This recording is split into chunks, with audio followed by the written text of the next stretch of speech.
কেমন টুক করে পাকিস্তান পাল্টি খেয়ে গেল দেখতে পেলেন তো? হ্যাঁ, প্রচুর তরপাত ছিল, প্রচুর ছটফট করছিল, খেলবো না ভারতের বিরুদ্ধে, ম্যাচ বয়কট, বাংলাদেশকে খেলতে না দেওয়া হলে পাকিস্তানও খেলবে না, বড় বড় অনেক কথা বলেছিল তারা। কি হলো? আইসিসি এমন সব শাস্তির হুমকি দিয়েছিল না যে তারা ফুস হয়ে গেছিল।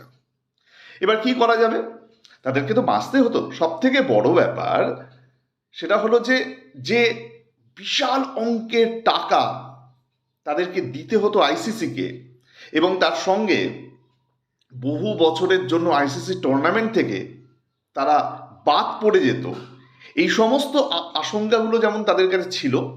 তারা বুঝতে পারছিল যে তাদের পক্ষে আর কিছু নেই, এবং যে বাংলাদেশের জন্য তারা এত অজুহাত দেখিয়েছিল যে তারা বাংলাদেশের পাশে আছে, বাংলাদেশ তাদের ভাই, বাংলাদেশকে খেলতে দেওয়া হচ্ছে না তাই তারাও খেলবে না, সেই বাংলাদেশও কিন্তু পাকিস্তানকে বারবার বলেছিল তারা যেন ভারতের বিরুদ্ধে ম্যাচ খেলে।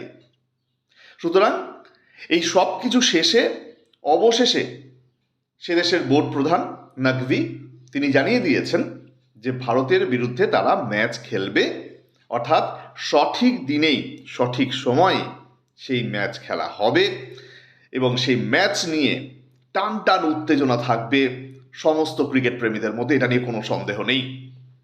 সুতরাং মিস করবেন না।